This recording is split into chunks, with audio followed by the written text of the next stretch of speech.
আসসালামু আলাইকুম। আশা করি আপনারা সবাই ভালো আছেন। ২৮৫টি পদে এসকেএস ফাউন্ডেশনের নিয়োগ বিজ্ঞপ্তি প্রকাশ করা হয়েছে। এটি আপনারা বাংলাদেশের সকল জেলার প্রার্থী অনলাইনে ফর্মটি পূরণ করতে পারবেন। এছাড়া কবে থেকে আবেদন শুরু এবং কী ডকুমেন্ট লাগবে এই সকল বিষয় নিয়ে এখন আলোচনা করব। ভিডিও শুরু করার আগে আপনাদের কাছে ছোট্ট একটা রিকোয়েস্ট থাকবে। আপনারা আমার চ্যানেল নতুন হয়ে থাকলে অবশ্যই আমার চ্যানেলে একটি সাবস্ক্রাইব করে নেবেন। এছাড়া এই ধরনের সরকারি এবং বেসরকারি চাকরি, এনজিও চাকরি ভিডিওর নোটিফিকেশন সবার আগে পেতে আমার চ্যানেলে বেল আইকন বাটনটি ক্লিক করে রাখবে। ফেসবুক পেজ থেকে দেখে থাকলে অবশ্যই ফেসবুক পেজটিকে একটু ফলো করে রাখবে। চলুন ভিডিও শুরু করা যাক। প্রথমে দেখব নিয়োগ বিজ্ঞপ্তি। এটি এসকেএস ফাউন্ডেশন নিয়োগ বিজ্ঞপ্তি প্রকাশ করা হয়েছে। এই নিয়োগ বিজ্ঞপ্তি সারা দেশে প্রার্থী অনলাইনে আবেদন করতে পারবে। তো প্রথমে দেখব নাম্বার ১, এরিয়া ম্যানেজার। এই পদের পদ সংখ্যা ১০ জন। শিক্ষাগত যোগ্যতা যে কোনো বিষয়ে মাস্টার্স ৪ বছর মেয়াদী অনার্স থাকতে হবে।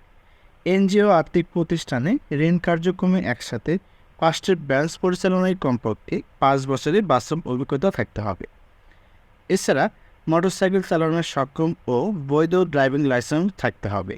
বেতন শিক্ষানবিশকালে সর্বসাকুল্য ৩৮,৬০০ টাকা এবং শিক্ষানবিশকাল শেষ হলে মাসিক সর্বসাকুল্য বেতন হবে ৪৩,৭০০ টাকা। এছাড়া অন্য ভাতাদি প্রাপ্য হবে। নাম্বার ২, সহকারী ব্রাঞ্চ ম্যানেজার। এই পদের পদ সংখ্যা ৫০ জন। এটি যে কোনো বিষয়ে মাস্টার্স থাকতে হবে। এনজিও আর্থিক প্রতিষ্ঠানে ঋণ কার্যক্রমে মাঠ পর্যায়ে কমপক্ষে ২ বছরের বাস্তব অভিজ্ঞতাও থাকতে হবে। এই পদের জন্য বয়স সর্বনিম্ন ২৫ বছর হতে হবে। বেতন শিক্ষানবিশকাল পর্যন্ত সর্বসাকুল্য ২৫,৯৭০ টাকা এবং শিক্ষানবিশকাল শেষ হলে বেতন ২৮,৮২৮ টাকা। এছাড়া আরও অন্যান্য ভাতাদি প্রাপ্য হবে। Number ৩, field officer. এই পদের পদ সংখ্যা ১০০ জন। এই পদের জন্য শিক্ষাগত যোগ্যতা যে কোনো বিষয়ে মাস্টার্স থাকতে হবে। এছাড়া এনজিও আর্থিক প্রতিষ্ঠানে ঋণ কার্যক্রমে মাঠ পর্যায়ে কমপক্ষে ১ থেকে ২ বছরের বাস্তব অভিজ্ঞতাও থাকতে হবে। এই পদের জন্য বয়স সর্বনিম্ন ২৫ বছর পর্যন্ত শিথিলযোগ্য করা হয়েছে। শিক্ষানবিশকালে বেতন সর্বসাকুল্য ২০,৯৩০ টাকা এবং শিক্ষানবিশকাল শেষ হলে সর্বসাকুল্য বেতন হবে ২৬,০৬০ টাকা। এছাড়াও অন্যান্য ভাতাদি প্রাপ্য হবে। নাম্বার ৪, হিসাব রক্ষক। এই পদের পদ সংখ্যা ২৫ জন। শিক্ষাগত যোগ্যতা যে কোনো বাণিজ্য বিভাগ হতে মাস্টার্স বা অনার্স থাকতে হবে। এনজিও আর্থিক প্রতিষ্ঠানের ব্রাঞ্চের হিসাব কার্যক্রম পরিচালনায় ২ থেকে ৩ বছরের বাস্তব অভিজ্ঞতাও থাকতে হবে। সফটওয়্যার চালনা, রিপোর্টিং ও কম্পিউটার পরিচালনার বিষয়ে দক্ষতাও থাকতে হবে। এই পদের জন্য বয়স সর্বনিম্ন ২৫ বছর পর্যন্ত শিথিলযোগ্য করা হয়েছে।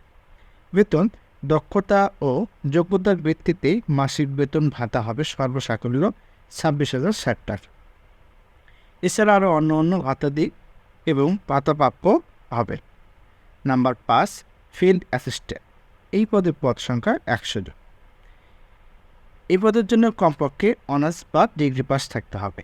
এনজিও আর্থিক প্রতিষ্ঠানে ঋণ কার্যক্রমে মাঠ পর্যায়ে কমপক্ষে ১ থেকে ২ বছরের বাস্তব অভিজ্ঞতাও থাকতে হবে।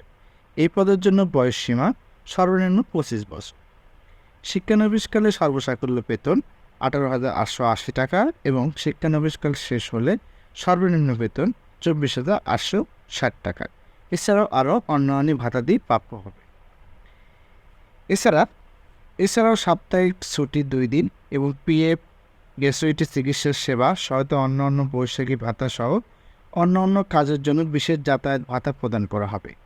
উল্লেখ্য যে সকল পদে উত্তীর্ণ প্রার্থীদের যোগাযোগের সময় নীতিমালা অনুযায়ী জামানত ফেরতযোগ্য প্রদান করতে হবে। বিজ্ঞপ্তিতে ওয়েবসাইটে পেতে হলে অনলাইনে আবেদনের জন্য ভিজিট করুন যে কোনো একটা ওয়েব ব্রাউজারের মাধ্যমে www.sksbd.org/index.php/career। এখন আলোচনা করব কবে থেকে আবেদন শুরু এবং শেষ কবে এবং কীভাবে আপনারা আবেদন ফর্ম জমা দেবেন এই সকল বিষয়ে।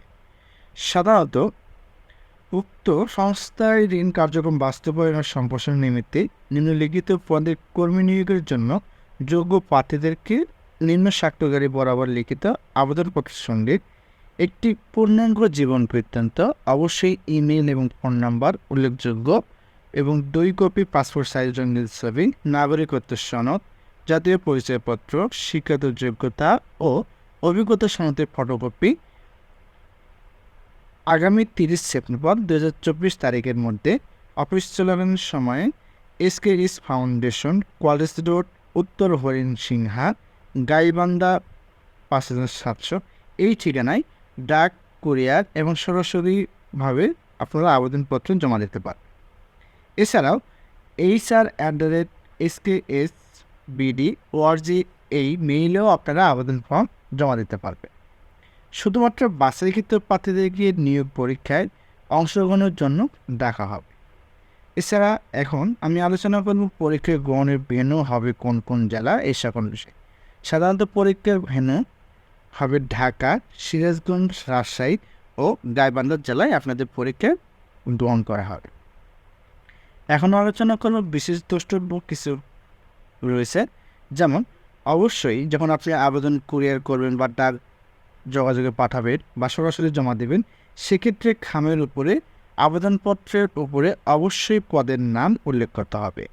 সংশ্লিষ্ট শিক্ষাগত যোগ্যতা ও কাজের অভিজ্ঞতা সম্পন্ন প্রার্থী ছাড়া অন্যান্য প্রার্থীদের আবেদন করার কোনো দরকার নেই। উক্ত নিয়োগের ক্ষেত্রে কোনো প্রকার আর্থিক লেনদেন হতে আপনারা বিরত থাকবেন। তো এই ছিল আজকের ভিডিও। আমার এই ভিডিওটি যদি ভালো লেগে থাকে অবশ্যই আমার চ্যানেলে একটি সাবস্ক্রাইব করে নেবেন।